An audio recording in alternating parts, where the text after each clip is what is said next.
Diego Pavia had some social media comments. He has since walked those back and said basically what he should have said, hey, Fernando Mendoza, wonderful year, and Indiana, wonderful year, and wish them well. And, hey, I'm about being an underdog, and I finished second. That's an honor, and my team, and we look forward to playing in the whatever bowl that we're playing in.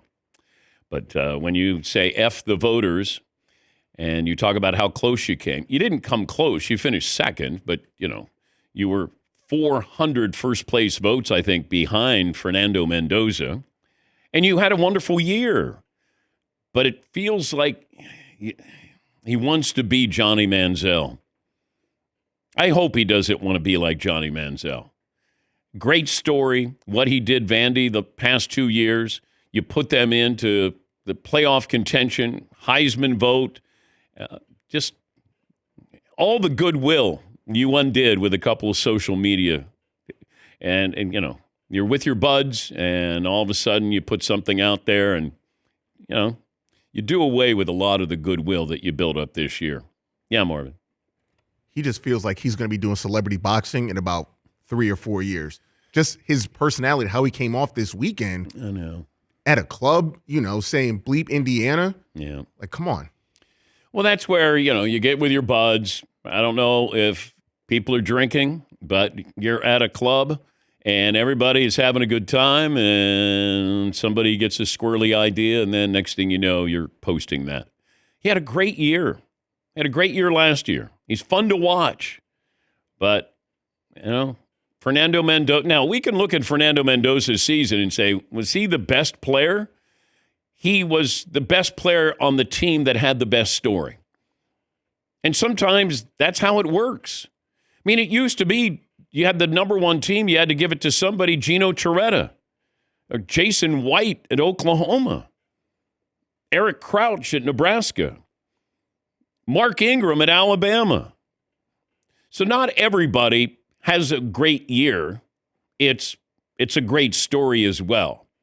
Because a lot of voters, and me being one of them, how many are watching games? How many are watching highlights? How many are reading what somebody is putting in the time to give you that information, and then all of a sudden, you go, I got an informed decision here, an informed opinion.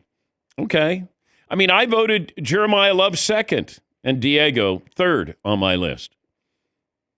I don't apologize for that. And I thought Fernando played well. He beat Ohio State. He won the Big Ten.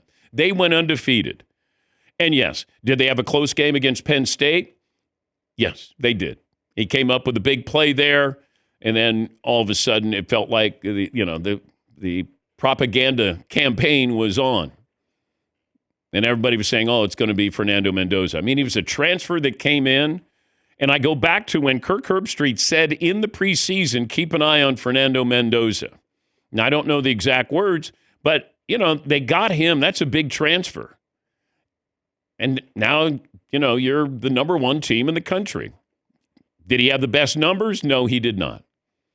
I mean, Julian Sayin at Ohio State had an incredible year. You're completing 80% of your passes. But you're also throwing to a couple of wide receivers who are going to be first-round draft picks, and people probably factored that in as well. Yes, Marv? And he probably had the best road win in all of college football this year, winning at Oregon. Anytime they had a big game, they came up big. Yeah, that was a big deal. When they beat Oregon, that's when I think they appeared on the radar of, this year's Indiana is going to be Indiana. Because we were looking for, Indiana was that team last year. Who's going to be Indiana this year? It turned out to be Indiana.